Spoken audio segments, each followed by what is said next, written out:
On le refait à zéro. On Oui. fait vite sur les premières parce on l'a pris ça. Allez, vas-y. Donc, les prothèses chez les patients de 50 ans, y a-t-il des indications? Donc, les indications sont représentées essentiellement par les séquelles traumatiques, que ce soit après fracture ou post-instabilité, qu'elles aient été opérées ou pas. À moindre degré, par les ostéonécroses aseptiques, qu'elles soient idiopathiques ou secondaires à des pathologies de surcharge ou autres. Et à vraiment moindre indication sur le plan épidémiologique sont les omarthroses primitives chez le sujet jeune, la polyarthrite rhumatoïde, voire les chondrolyses. Il s'agit d'une population particulière puisque c'est une population jeune et active qui va vouloir reprendre son activité professionnelle, mais également son activité sportive, ce qui peut poser des problèmes de finalement sursollicitation de l'arthroplastie. Plusieurs types de traitements peuvent être proposés dans l'arthrose du sujet jeune qui seront étalés en fonction de l'importance de l'arthrose, du traitement non chirurgical représenté par les soins hygiéno-diététiques, l'activité de kinésithérapie, le renforcement musculaire, les traitements oraux, voire les injections intra-articulaires, soit de corticostéroïdes, soit d'acide hyaluronique, qui peuvent avoir un effet dans les stades débutants, puis à des traitements chirurgicaux conservateurs de type arthroscopique, dont l'objectif sera le débridement articulaire, l'ablation de corps étrangers, la régularisation de certains ostéophytes, voire la réalisation de release capsulaires, qui peuvent être efficaces également dans les formes débutantes, mais dont les résultats, ou en tout cas la durée des résultats, dépendra de l'importance de la raideur au moment de la chirurgie et de l'importance, bien sûr, des lésions chondrales.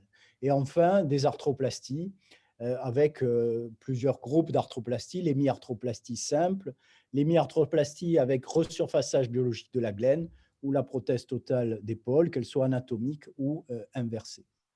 Donc ici, les différents types de prothèses, quand on parle d'hémiarthroplastie, il peut s'agir du simple resurfaçage sans coupe humérale, de la prothèse sans tige avec coupe humérale ou de la prothèse avec tige, qu'elle soit mini-tige, comme vous le voyez ici, ou tige plus longue. Les prothèses totales associeront à cette partie humérale un implant glénoïdien et bien sûr la prothèse totale d'épaule inversée que vous connaissez. Alors, si l'on regarde le registre des prothèses australiens, et ça, c'est le dernier registre publié, celui de 2019, celui de 2020 n'a pas encore été publié, donc c'est 20 ans de recul, ce qui est très intéressant. On voit que, tout âge confondu, l'indication des prothèses d'épaule a augmenté de manière fantastique, hein, puisque depuis 2008, il y a une augmentation de 167% des indications de prothèses d'épaule. Parmi cette augmentation, on voit que ce sont essentiellement les prothèses totales de l'épaule qui ont augmenté, avec une diminution importante des prothèses partielles, c'est-à-dire des hémiarthroplasties, alors que le taux de révision reste constant, autour de 10%.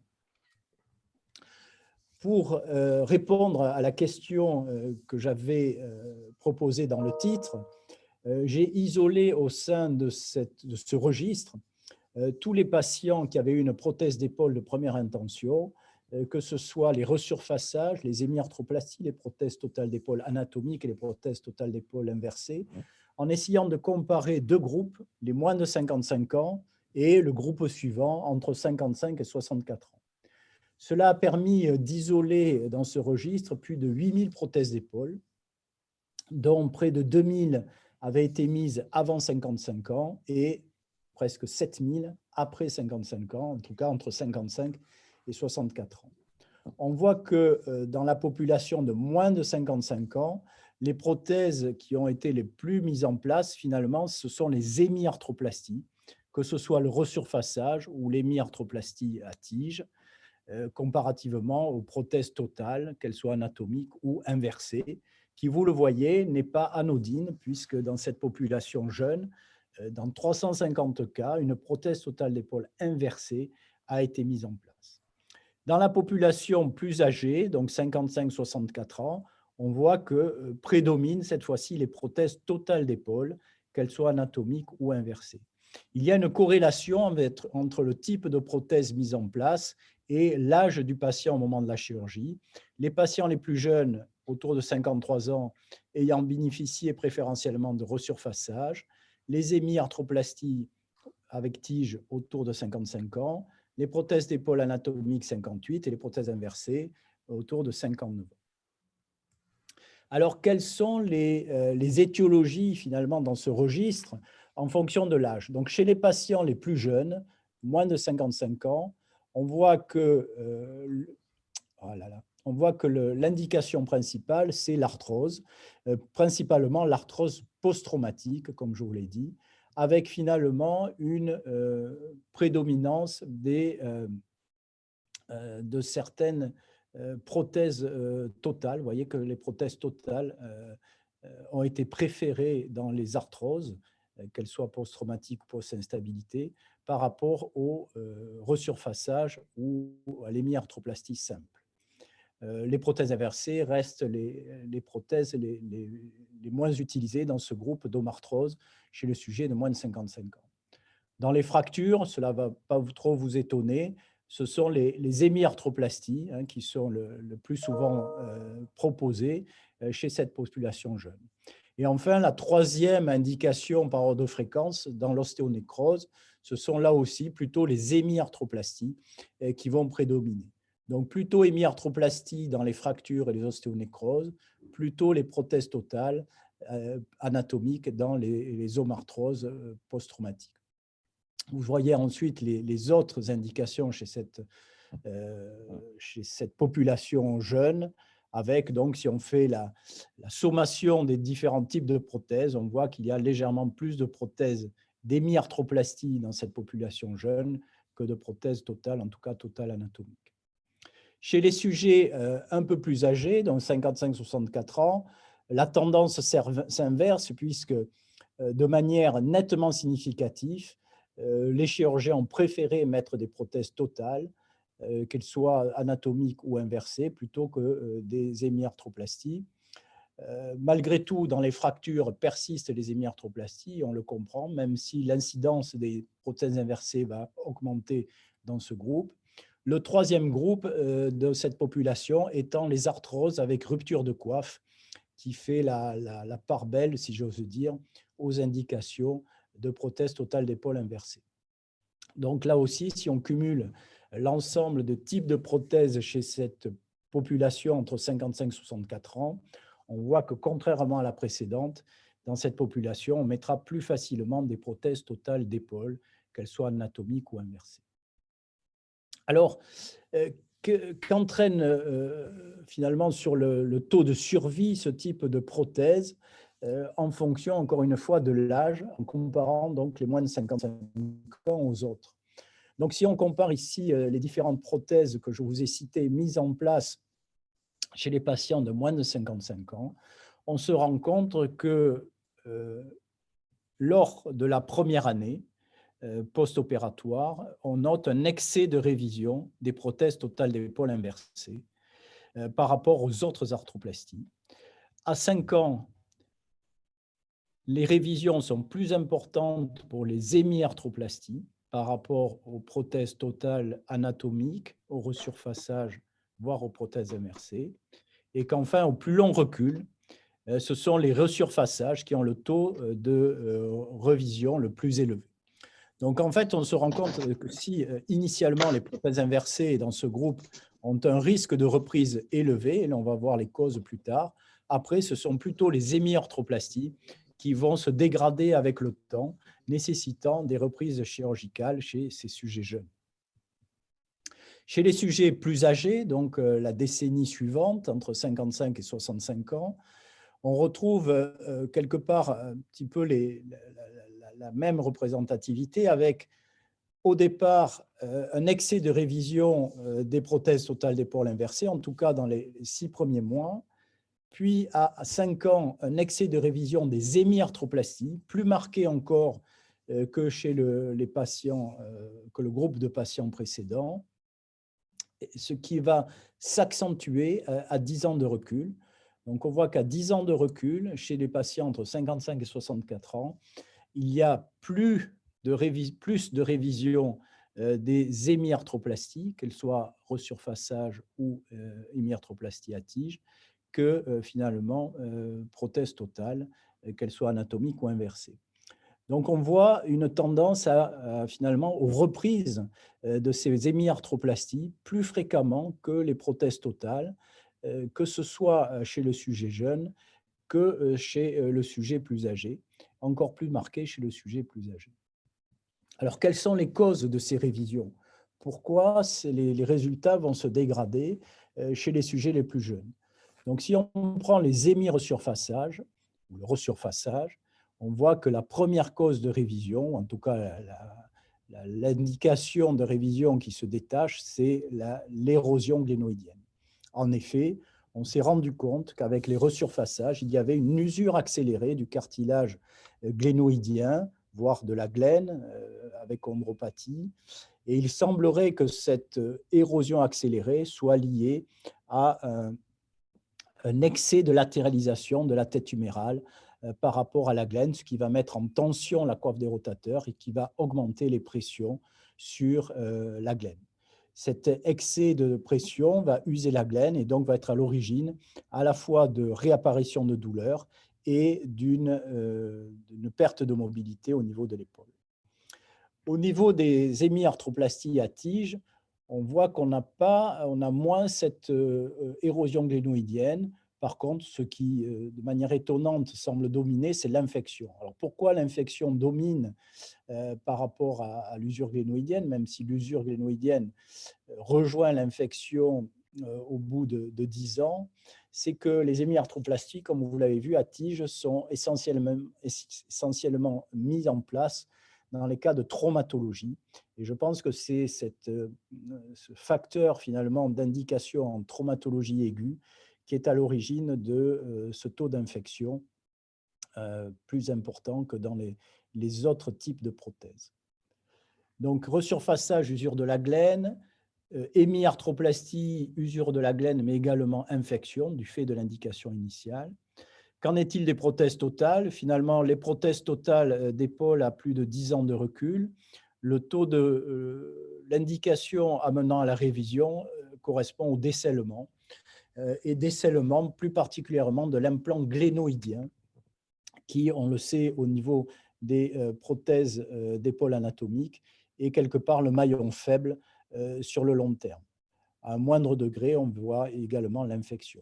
Enfin, pour les prothèses totales d'épaule inversées, qui ont un moindre recul dans cette population jeune, on voit que le problème principal amenant à une révision est l'instabilité de l'épaule. Donc, on voit qu'en fonction de chacun des types de prothèses, il y a une dégradation qui peut se faire progressivement et qui peut amener à un taux de révision plus ou moins important, avec encore une fois une révision plus importante dans le cas des hémiarthroplasties que des prothèses totales. Qu'en est-il chez les sujets plus âgés, 55-64 ans? On voit que l'hémiresurfaçage, comme tout à l'heure, là on ne parle pas d'usure glénoïdienne, mais on parle de douleur, donc ça correspond à la même chose. On voit que les complications sont identiques aux groupes les plus jeunes, donc le resurfaçage va entraîner une détérioration des résultats par l'usure accélérée de la glène et la réapparition de douleurs. Dans les hémiarthroplasties simples, avec le recul, vont se dégrader par l'usure de la coiffe en regard, à l'origine d'une perte progressive du résultat clinique fonctionnel, à l'origine de reprises potentielles. Pour les prothèses totales anatomiques, c'est essentiellement le décèlement, et je vous l'ai dit, plutôt décèlement glénoïdien, voire rupture de la coiffe des rotateurs associés. Et enfin, pour les prothèses inversées, infection associée à instabilité prothétique. Donc, on voit qu'on retrouve avec une graduation différente, mais à peu près les mêmes causes de révision en fonction du type de prothèse utilisée chez le sujet de moins de 55 ans ou chez le sujet de plus de 55 ans.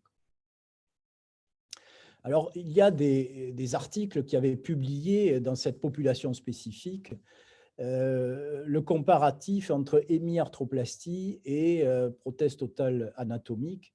Et une des plus anciennes, publié à la Mayo Clinic par John Sperling et Robert Caulfield, avait comparé donc ces deux hémiarthroplasties, finalement, dans deux étiologies particulières, la polyarthrite rhumatoïde et les séquelles traumatiques.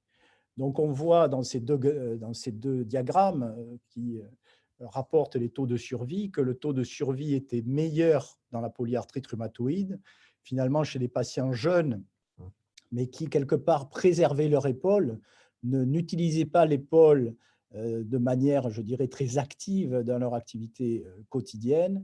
Et par contre, on voit que dans la traumatologie ou les séquelles traumatiques, le taux de dégradation était plus important, avec une chute finalement des courbes de survie pour être finalement à 15 ans autour de 50%. Donc 50% de faillite après 15 ans d'évolutivité. Qu'en est-il des deux types de prothèses, entre prothèse totale ou hémiarthroplastie? On voit que l'hémiarthroplastie, finalement, a un taux de survie qui sera inférieur à la prothèse totale d'épaule. Donc, même si les résultats vont se dégrader de manière inexorable chez le patient jeune, amenant progressivement à un résultat fonctionnel qui va être non satisfaisant, on voit que malgré tout, que la prothèse totale d'épaule anatomique a une meilleure survie que l'hémiarthroplastie. Il y a eu d'autres articles qui ont étudié ces prothèses chez ces patients jeunes. Donc, vous avez ici une série actualisée de la série de la Mayo Clinic de Caulfield avec une prothèse plus moderne que la prothèse de NIR. Et vous voyez que 46 prothèses totales d'épaule ont été comparées à 20 hémiarthroplasties, avec un âge au moment de la chirurgie de 49 ans, avec des extrêmes de 21 et de 55 ans, avec un recul moyen à 7 ans. Alors, que voit-on encore sur ces courbes? On voit encore une fois que chez les sujets jeunes, finalement, la prothèse totale d'épaule a un meilleur taux de survie, avec un pourcentage sans révision plus important que l'hémiarthroplastie, ce qui est encore une notion parfois qu'on ne connaît pas forcément, puisqu'on a l'impression qu'avec les prothèses totales, chez les sujets jeunes, il va y avoir une dégradation plus rapide et des décellements qui vont apparaître plus précocement. Mais l'hémiarthroplastie a son côté négatif, à savoir l'usure accélérée de la glaine. Donc, c'était les conclusions des auteurs, c'était que les prothèses totales d'épaule pour arthrose chez les patients de moins de 55 ans ou plus jeunes étaient rarement indiquées, mais lorsqu'elles étaient indiquées, le taux de révision et de décèlement des implants augmentait progressivement avec le temps. Pour autant, lorsque l'on avait une indication de prothèse, les meilleurs résultats cliniques étaient obtenus avec les prothèses totales d'épaule anatomique par rapport aux hémiarthroplasties, concernant notamment le résultat sur la douleur et la récupération des amplitudes articulaires. Cette autre série intéressante a voulu définir, chez les sujets jeunes, l'âge critique à partir duquel on pouvait considérer que le taux de révision allait s'accroître de manière importante. Donc, il s'agit d'une étude faite par Mark Frankel, qui est un chirurgien particulièrement actif aux États-Unis, qui se situe en Floride, à Tampa, qui a une grosse activité de prothèses, qui a revu donc 1250 prothèses d'épaule chez 1131 patients, avec 518 prothèses d'épaule anatomiques versus 732 prothèses inversées, avec un âge moyen de 68 ans pour les prothèses totales d'épaule anatomiques et 71 ans pour les prothèses inversées. Donc, chez les patients porteurs d'une prothèse anatomique, il a mis en évidence que chez les patients de moins de 65 ans, le taux de révision était multiplié par 3,4 avec le recul par rapport aux patients de plus de 65 ans. Donc, il y a indéniablement une corrélation avec l'âge du patient, en tout cas l'âge auquel on posera l'indication de prothèse totale d'épaule et le taux de révision avec le recul. Cet âge s'abaisse avec les prothèses totales d'épaule inversées, c'est-à-dire que plus la prothèse totale inversée sera mise jeune, et notamment avant 60 ans, plus le taux de révision sera augmenté et multiplié par près de 5 chez les patients par rapport aux patients de plus de 65 ans. Donc, c'est un élément, une fois de plus, important à considérer et dont il faudra avertir le patient lorsqu'on n'a pas d'autre solution que de poser une prothèse quant à la longévité de cette prothèse et aux potentielles révisions que l'on pourra être amené à faire. Alors, dans ces prothèses, on parle souvent de faillite. Donc, on a vu qu'il pouvait y avoir la faillite des tendons de la coiffe des rotateurs qui vont compromettre la fonction d'une prothèse, même s'il n'y a pas de décèlement. On a vu que dans le décèlement, j'ai parlé essentiellement de la glène, parce qu'en effet, quand on regarde les taux de survie des tiges humérales utilisées dans les prothèses, qu'elles soient anatomiques ou inversées, on se rend compte qu'en fait, il y a peu de révisions pour décèlement de tiges prothétiques, avec, vous voyez, la survie sur une étude sur 20 ans, de 83% à 20 ans de survie de la tige prothétique.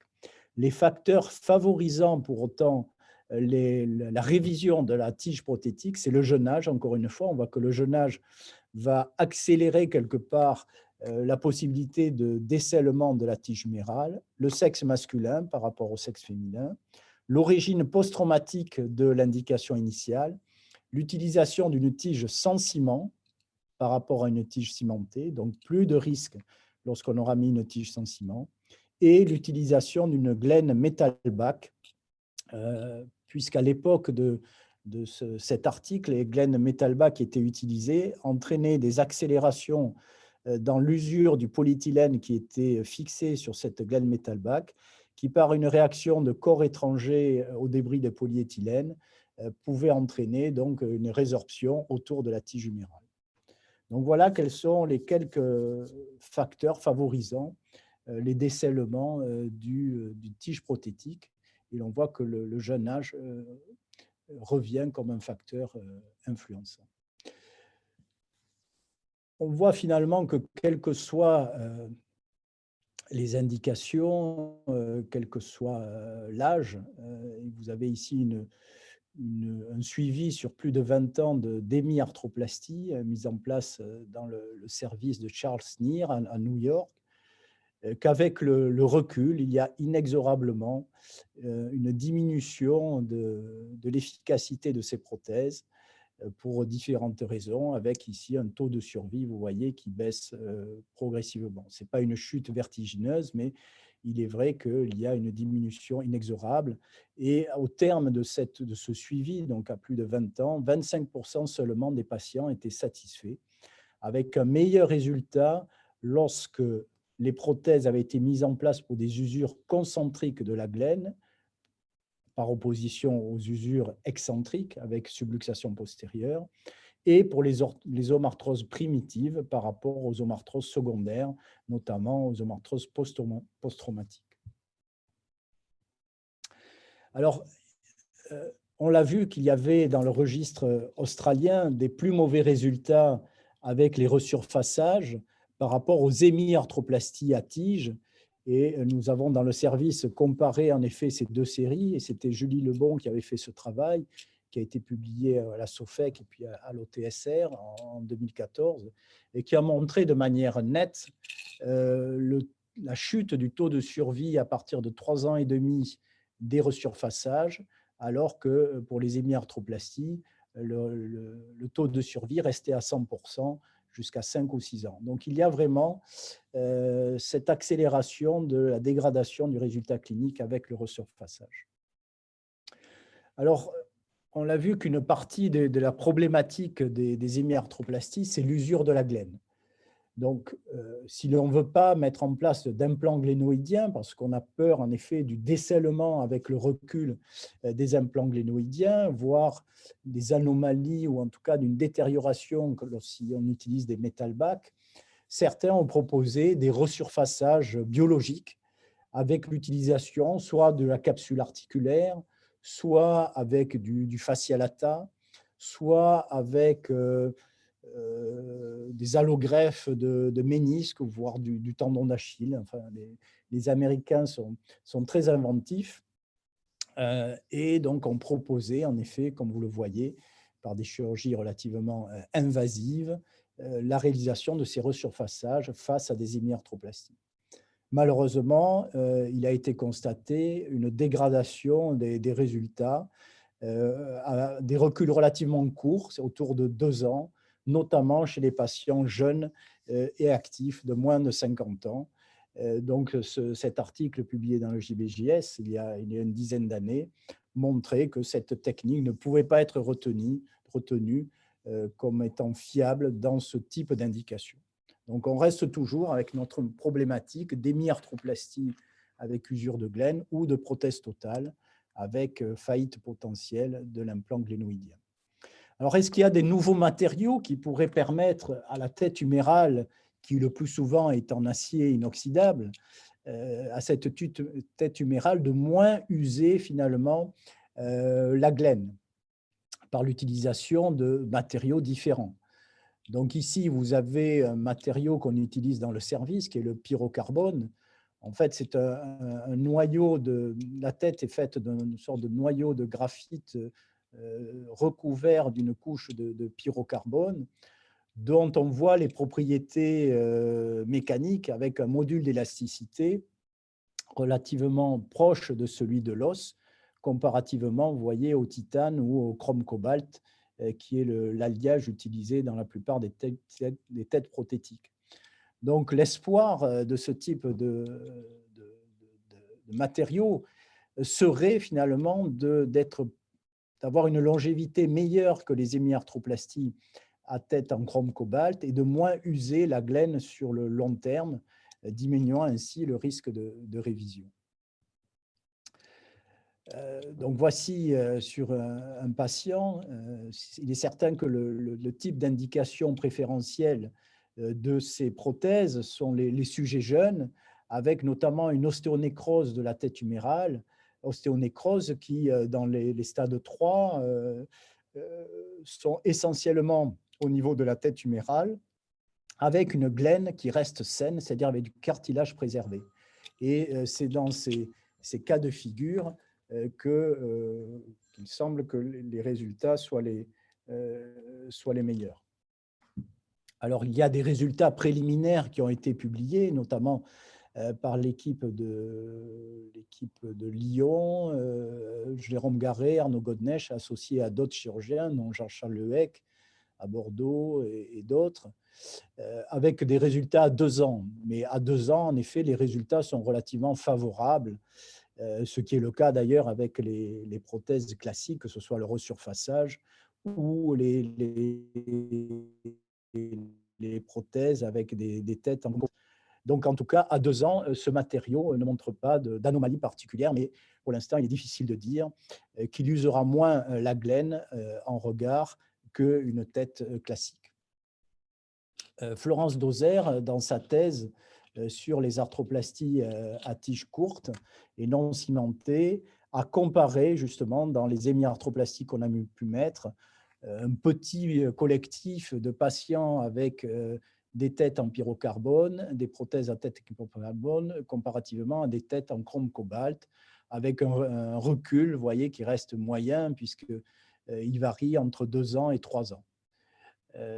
Donc, dans cette étude comparative, chez des sujets jeunes, puisque l'âge moyen pour les patients avec une tête en pyro avait 52 ans, un peu plus âgés pour les autres, on voit que les résultats cliniques sont relativement identiques. Hein.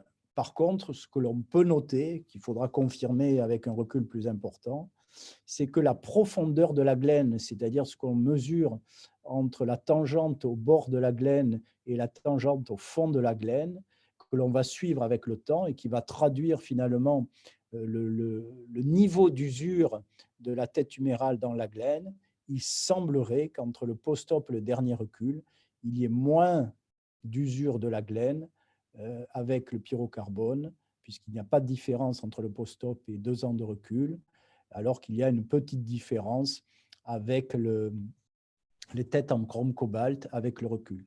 Donc, bien sûr, c'est une étude là aussi préliminaire qui peut donner espoir, mais qui reste à confirmer au moins à 5 ans de recul, puisqu'on a vu que c'était à partir de là que les courbes commencent à s'infléchir quant aux résultats cliniques.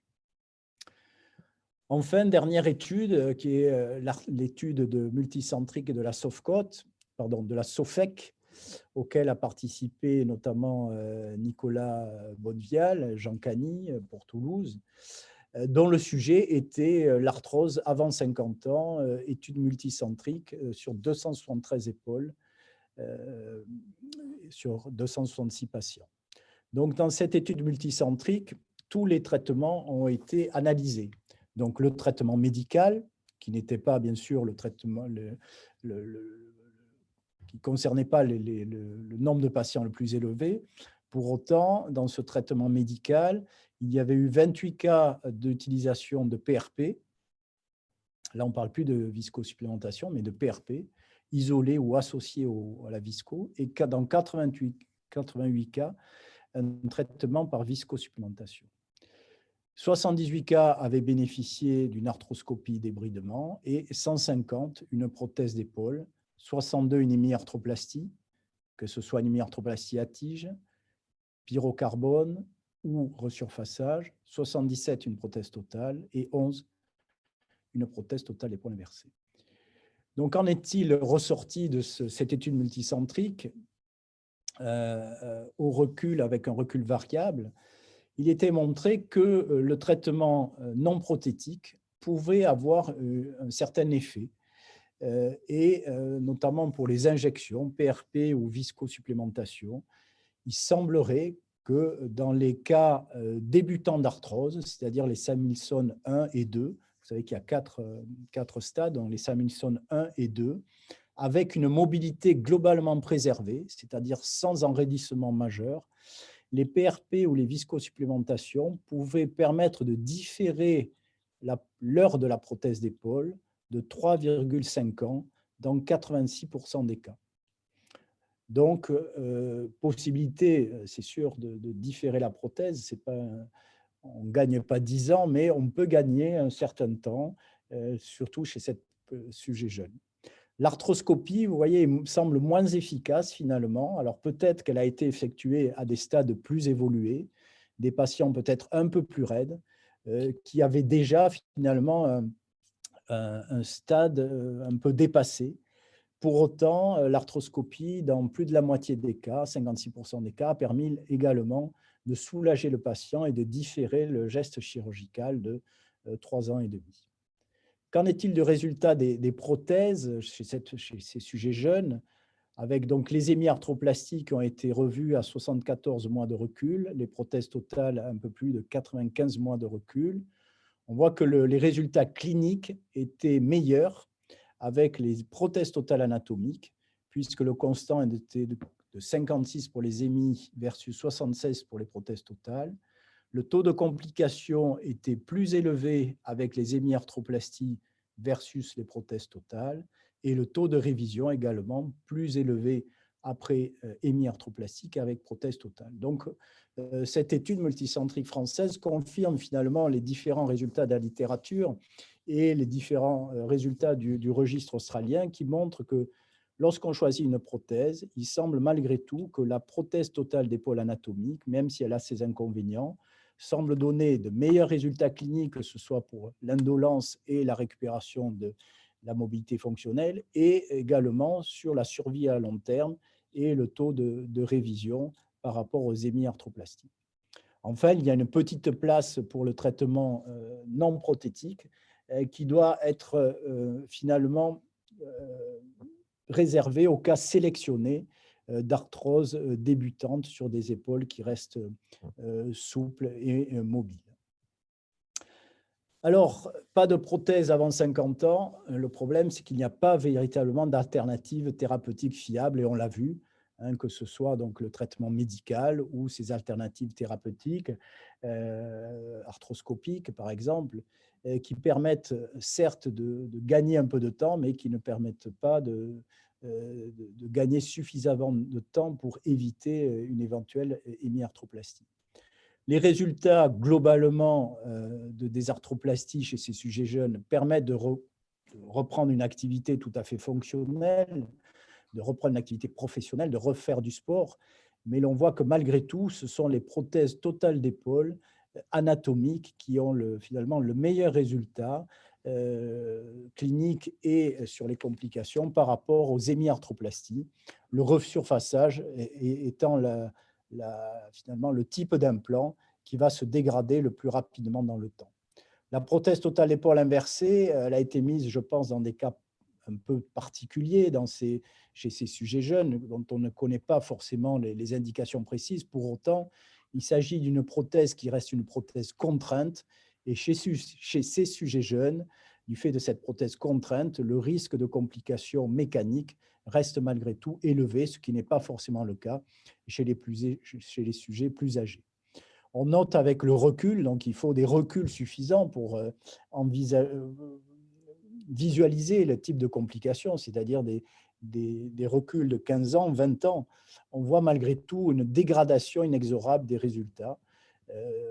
L'usure de la glène pour les hémiarthroplasties qui sont parfois difficiles à reprendre du fait d'usures particulièrement volumineuses de la glène, souvent des usures asymétriques qui vont être très difficiles à compenser lorsqu'on veut totaliser l'implant, et le décèlement de la glène dans les prothèses totales d'épaule anatomique, qui reste encore le maillon faible des prothèses anatomiques et dont les recherches continuent pour finalement obtenir des implants dont la longévité permettrait de diminuer ces taux de reprise.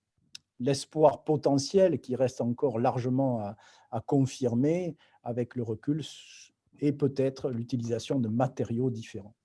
Donc, comme le disait mon copain et mon ami, le professeur Laurent Aubert de Besançon, choisir son traitement, c'est choisir sa complication ou ses complications.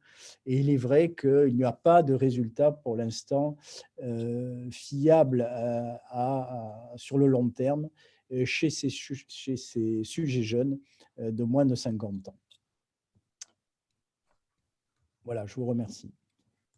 Bien, bravo Pierre. À partir de ce fil conducteur, tu nous as parlé des prothèses d'épaule en général et leurs résultats. Et c'était vraiment très intéressant. Alors, attends, je vais enlever cet arrière-fond horrible, hein. Et on a eu un petit problème technique qui a fait que tout le monde n'a pas pu se connecter. Alors, le problème technique, je me suis renseigné, vient de Zoom. Zoom n'a pas fonctionné pendant la première demi-heure. Vous avez essayé de vous connecter. Donc, ça a fini par remarcher. Certains ont pu se connecter, d'autres non. Donc, cette histoire de comptage de points, bien évidemment, ne comptera pas pour pour la suite, parce que nous partîmes quelque peu et nous nous vîmes nombreux en arrivant à la fin. Bon, c'est un peu arrangé. Donc, ça ne comptera pas, mais ça finit par marcher. Je vérifierai s'il n'y a pas eu un gag quelconque, genre une touche. On ne peut pas se connecter après le début de la réunion. J'ai vu cette touche quelque part et peut-être qu'elle était cochée. Bon, nous allons faire une petite discussion sur ce sujet. Ma première remarque, c'est que bon, tu nous dis ne pas de prothèse avant 50 ans, mais il n'y a pas beaucoup d'autres solutions. Et je vois ce PRP quand même qui apparaît. Et franchement, au genou, chez les gens qui ont des douleurs rotuliennes, c'est efficace dans les arthroses débutantes quand il n'y a pas de contact os-os. Et même avec des arthroses assez évoluées, type 3, au genou uniquement, on a de bons résultats depuis longtemps. Donc, ma remarque, c'est qu'on peut le faire maintenant à la consultation dans notre service. Est-ce qu'une injection intra-articulaire de l'épaule à la consultation, c'est faisable, c'est difficile? C'est difficile parce qu'autant on peut faire des infiltrations, des injections sous-acromiales, autant faire une infiltration gléno-humérale. Il faut vraiment bien viser et en général, si on n'a pas la scopie, ça devient difficile à faire. Donc, je dirais non, oui, au bloc ou en radiologie, mais en effet, sous-acromial, oui, ça c'est facile à faire, on a des repères et encore, on voit qu'on a amélioré notre précision grâce à l'échographie, mais gléno-huméral, non, c'est pas possible. Et peut-être donc une échographie Faut que le patient soit un peu costaud en plus. Ah oui. Une échographie et la consultation pourrait avoir son intérêt peut-être? Oui, alors oui, alors ça a plusieurs alors un, il faut avoir du temps, premièrement, et deux, ça a plusieurs pour nous, au niveau de l'épaule, ça a plusieurs, avantages. Par exemple, le diagnostic d'une tendinopathie calcifiante. Par exemple, surveiller après chirurgie la réparation d'une coiffe des rotateurs. Est-ce que ça a cicatrisé? Est-ce que ça n'a pas cicatrisé?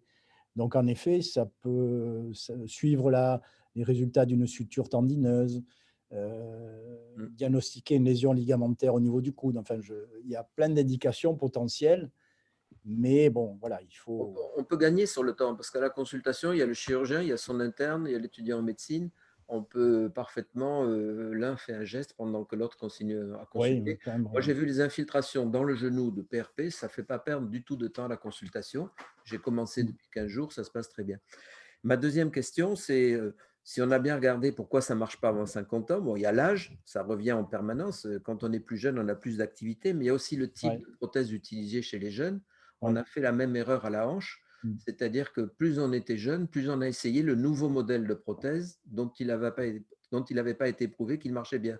Mmh. On a mis les premières prothèses non cimentées qui ne marchaient pas aux gens jeunes pour finir par dire les prothèses cimentées, ça ne marche, non cimentées, ça ne marchait pas, ce qui n'était Ouais. pas vrai. On Mmh. a commencé à refaire du resurfaçage de hanches qui ne marchait pas si bien que ça à Mmh. des jeunes. Donc peut-être que le jeune nous a servi de modèle. Et Oui. puis la pathologie qui n'est pas la même peut-être chez le plus jeune que chez le plus âgé. Donc tout ça doit entrer en ligne de compte. Euh, Mais tu as raison, parce que même si les contraintes sont différentes, je veux dire, les hanches, c'est plutôt en compression, l'épaule, c'est plutôt en cisaillement, ben, on a les mêmes complications que vous avez rencontrées à la hanche. et qu'on a moins maintenant. Parce que franchement, à la hanche, la longévité d'une prothèse chez un sujet jeune, euh, lorsque la pathologie n'est pas extraordinaire, est pratiquement identique à un plus âgé, Mm. sauf si c'est sûr qu'un sujet jeune qui a une pathologie dégénérative au point d'avoir besoin d'une prothèse, c'était souvent un sujet grave. Il Mm. avait une pathologie évoluée, Mm. il avait une malformation importante. Donc, on ne tombe pas dans la pathologie banale de quelqu'un qui, avec l'âge, a usé son articulation. Donc la pathologie fait beaucoup, oui. Alors, la pathologie fait beaucoup et un des points faibles, on parle des prothèses, mais c'est ce qu'il y a autour de la prothèse, c'est-à-dire les muscles de la coiffe. Et en effet, c'est ça qui peut se détériorer autour de la prothèse et qui va faire perdre la fonction. Une prothèse anatomique sans coiffe, elle va moins bien fonctionner, elle va s'ascensionner et le patient va perdre sa mobilité. Donc, il y a certes la longévité des implants, mais il y a également les tissus et les muscles périarticulaires qui sont également un élément, un maillon faible, je dirais, sur le long terme, quoi. Puis je vois un sujet encore jeune qui a fait du sport au point d'avoir une omarthrose, c'est qu'il ne va pas être très sage avec la prothèse ensuite. Non, non, mais j'en ai vu un tout à l'heure, là, un ancien rugbyman, 36 ans, qui a une butée il y a 17 ans, qui a une arthrose phénoménale. Donc je lui dis, on va Et la commencer. prothèse, il va te la bousiller en 10 ans. Il joue à la pelote basque, donc c'est sûr que oui, oui. Et puis il aura moins mal, donc il voudra reprendre son activité. Mais c'est sûr que le laisser s'enraidir aussi, c'est un mauvais calcul, parce que plus il s'enraidit, moins il va solliciter ses muscles, plus ses muscles vont s'atrophier. Et le jour où on mettra la prothèse, finalement, les muscles seront atrophiés et le résultat fonctionnel sera pas aussi bon que cela aurait pu être. Donc, c'est vrai que c'est un choix qui est difficile, parce qu'on sait que chez le sujet de 36 ans, forcément, des reprises seront nécessaires, quoi.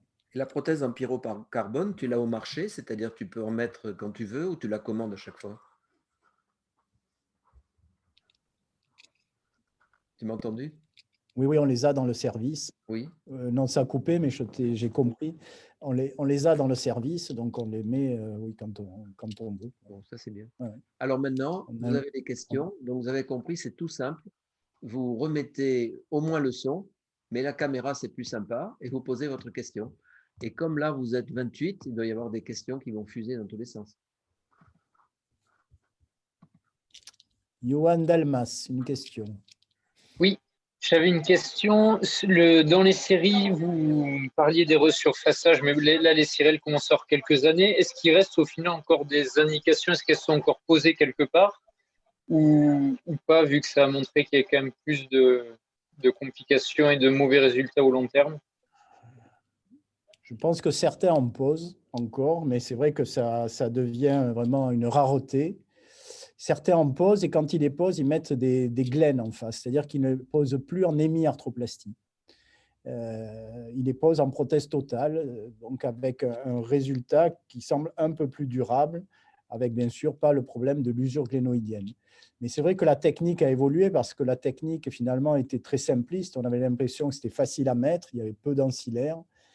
Et finalement, le positionnement des prothèses n'était pas optimal. On ne fraisait pas suffisamment la tête humérale, donc il y avait une sorte de latéralisation excessive parce que ça a ajouté une épaisseur. Et c'est vrai que petit à petit, le resurfaçage a laissé la place au ce qu'on appelle le stemless, c'est-à-dire la prothèse sans tige, mais qui te permet de faire une coupe humérale et donc qui te permet de moins réaliser d'excès de latéralisation et de mieux aborder la glène parce qu'une glène est difficilement abordable lorsqu'on n'a pas coupé la tête humérale. Une autre C'est question? vrai que merci. le resurfaçage, oui, disparaît et a laissé la place pour ceux qui aiment l'option à la prothèse sans tige. Alors, c'est vrai que ça peut être intéressant dans les calvicieux proximaux de l'humérus, où on sait que mettre en place une tige, mais on s'expose à des fausses routes, hein, notamment après fracture d'extrémité proximale de l'humérus. Et c'est vrai que c'était le cas idéal du resurfaçage, voire de la prothèse sans tige, parce qu'on se dédouane du problème de la tige, quoi. Oui, la bonne prothèse, c'est celle qu'on peut reprendre facilement. Oui. Mon exemple, moi, c'est une voiture très belle, mais dont on ne peut pas changer les pneus, serait une voiture très chère. Et c'était l'idée de resurfaçage, c'est-à-dire on préservait le capital osseux, donc on avait toute option pour les révisions, quoi. Donc, vous venez petit à petit à la tige courte, ce qui Voilà. veut dire que ces prothèses de hanche et d'épaule se rejoignent de plus en plus Oui, et même si dans les poids et dans les matériaux. même Parce si que nous, on ne connaît pas le pyrocarbone. biomécaniquement, c'est deux choses Ça fait opposées, rien. qui ne se ressemblent pas, quoi.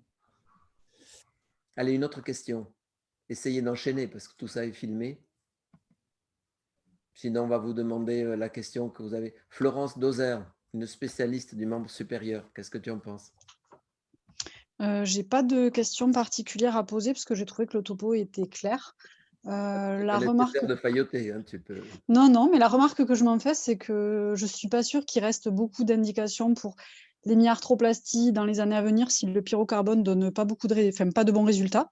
Parce que je trouve que les résultats sont quand même un peu inquiétants, qu'il faut être humble quand on pose, cet implant-là finalement. Et puis, il faut avertir les patients, oui, voilà, Et que la dis-moi, durabilité reste limitée, quoi. la voie d'abord, une incidence où tout le monde a fait la même voie d'abord. Il n'y a pas plusieurs voies d'abord pour l'épaule. Parce que moi, j'avais utilisé à une époque la voie d'à-poil et on passait différemment par-dessus sans toucher à la coiffe. C'était pas mal. Alors, il y a des chirurgiens qui essayent de faire des voies d'abord en passant par l'intervalle de la coiffe, c'est-à-dire entre le supraépineux dessus et le sous-scapulaire. Donc, en ouvrant cet intervalle, en préservant l'insertion du sous-scapulaire, la luxation est quand même pas toujours très facile. L'ostéophyte inférieur de la glène n'est pas facile à voir. Et on sait que c'est un facteur, pas de la glène, de la tête humérale, pardon, et pas facile à voir. Or, c'est un facteur de limitation des rotations si on n'a pas réséqué. L'exposition de la glène donc, peut se faire également. Donc, certes, il y a eu ces essais de prothèse par l'intervalle des rotateurs sans finalement désinsérer la coiffe, ce qui finalement permettait une mobilisation immédiate, pas de protection particulière. Pour autant, on retrouve quand même certaines malpositions d'implants, voire résection insuffisante d'ostéophytes qui vont limiter le résultat fonctionnel. Donc, voilà. En effet, ça a été essayé. Certains chirurgiens à la hanche préconisent dans les cas difficiles d'utiliser un amplificateur pour faire un contrôle péropératoire. Et ça pourrait peut-être un moyen de vérifier si on a enlevé ce qu'il faut par ces voies d'abord.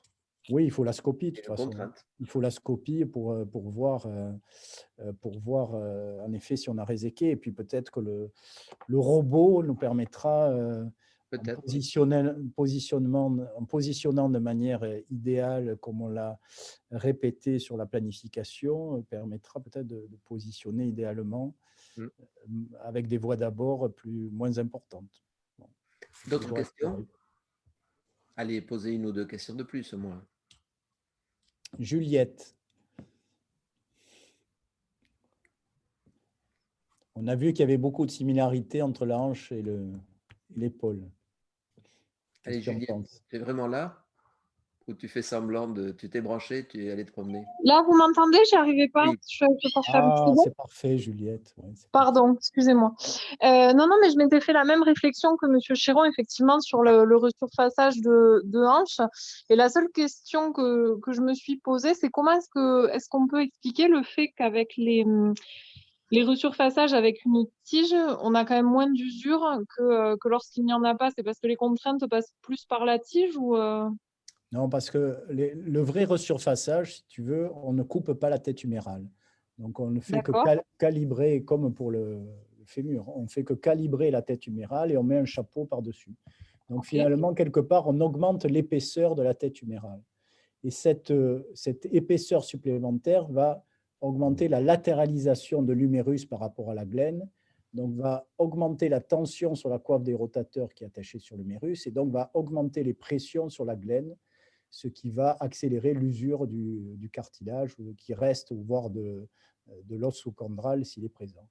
Quand tu mets ce que tu appelles un resurfaçage avec tige, tu coupes la tête humérale. Donc déjà, tu enlèves une épaisseur que tu vas remplacer par l'équivalent en prothèse.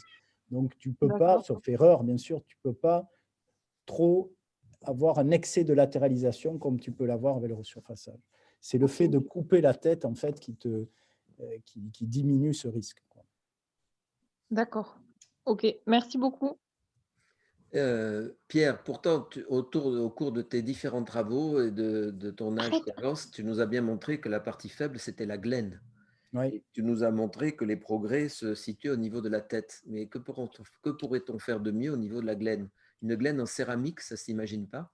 Alors, en effet, le metalback, il y a beaucoup de glènes en metalback qui ont vu le jour et qui, jusqu'à présent, finalement, n'ont pas prouvé de supériorité sur le long terme par rapport aux glènes tout en polyéthylène. Dans les prothèses anatomiques, hein, je dis bien, parce que dans les prothèses inversées, ces glènes métalliques marchent parce que les contraintes sont en compression, ce qu'il n'y a pas dans les prothèses anatomiques où on reste en cisaillement. Et donc, il y a du stress shielding souvent derrière l'embase métallique qui va entraîner petit à petit une faillite mécanique. Et metalback plus polyéthylène, ça fait des implants assez épais qui vont, ce que faisait le resurfaçage, mais qui vont latéraliser. Et donc, plus de pression sur la glène, usure accélérée du polyéthylène, voire déclipsage du polyéthylène. Donc, voilà. Donc, c'est vrai qu'on est en train d'essayer des glènes hybrides maintenant, moitié metalback, moitié polyéthylène. Des glènes en céramique, je n'ai pas le souvenir de glène qui était proposé en céramique. Parce que le piège de la céramique, c'est l'épaisseur. C'est-à-dire quand c'est trop fin, ça peut casser. Mais les céramiques ont fait des progrès avec les céramiques Delta, et à l'épaule, il y a moins de contraintes qu'à la hanche. Et on revient un petit peu à la hanche et bientôt au genou à faire des prothèses en céramique que l'on cimente. Donc peut-être que là, il y aurait une solution pour un couple de frottement pour avec un l'épaule couple qui de ne serait pas frottement céramique. céramique. Oui, oui, mais pourquoi pas. Ils discutent maintenant de faire des unicompartimentales qui pourtant ne sont pas très épaisses en céramique. Et donc, Il y ça a des pourrait être prothèses des mêmes inversées qui ont été faites entre céramique et polyéthylène, mais pas céramique, à ma connaissance. peut-être une voie de recherche, peut-être. Mais en effet, il y a des Parce que quand recherches, même, il y a des failles encore dans la prothèse. il y a des recherches tout azimut, en effet. D'autres questions? Bon, comme beaucoup sont arrivés en retard à cause de ce défaut technique, je vais promettre de vérifier que c'était bien lié à Zoom, parce que ce n'est pas normal que vous n'ayez pas pu vous connecter. Voir si je n'ai pas fait dans l'enregistrement des séances une erreur, ça peut arriver aussi. Mais la prochaine fois, on pourra s'inscrire sans problème. Pas d'autres questions, c'est sûr? Pas de remords? Bien, merci Pierre. Alors j'incite à tous ceux qui sont arrivés en retard et tous ceux qui ne sont pas arrivés du tout de revoir le film en streaming parce que franchement, c'était très intéressant. Merci Pierre. Merci.